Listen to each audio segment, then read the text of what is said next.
Le gouvernement sud-africain estime qu'il aura besoin de réunir des milliards de rands pour contribuer à la reconstruction des infrastructures dans la province de KwaZulu-Natal après que les violentes averses eurent laissé d'énormes dégâts. Près de 13 000 personnes se sont retrouvées sans domicile du fait des inondations. Les autorités ont dû installer des abris pour héberger les populations qui ont été déplacées. De larges parties de la province demeurent submergées d'eau, y compris les autoroutes et les routes, ce qui prive beaucoup de communautés de l'accès aux services. Avec la destruction des infrastructures, les habitants se retrouvent livrés au désespoir. Beaucoup d'habitants des zones limitrophes sont contraints à parcourir de longues distances pour accéder à l'eau de cette rivière. C'est dur, ma sœur. On marche pendant si longtemps juste pour se procurer un seau d'eau parce qu'on ne peut pas emporter davantage.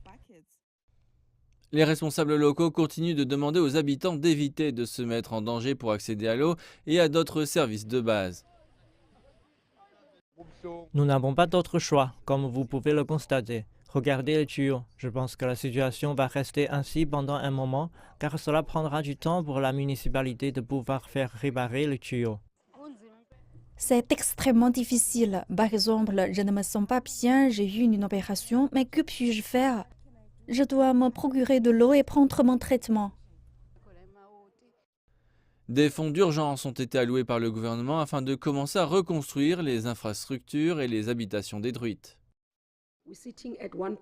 Nous estimons à 1,8 milliard les besoins pour pouvoir intervenir. On est en train de finaliser la redéfinition des priorités avec près d'1 milliard alloués à KwaZulu-Natal. Cela permettra d'installer 4 000 abris temporaires pour tous les déplacés, dont certains attendent dans des couloirs pour être hébergés. Notre principal objectif est de permettre à tous d'avoir accès à l'eau pendant que nous reconstruisons les infrastructures de haute capacité. Il y a beaucoup d'autres choses, bien sûr, qui seront réalisées pour la redistribution par réseau en dehors des camions-citernes. On va réparer les petits comme les grands tuyaux. On va recourir à la technologie en réparation, etc.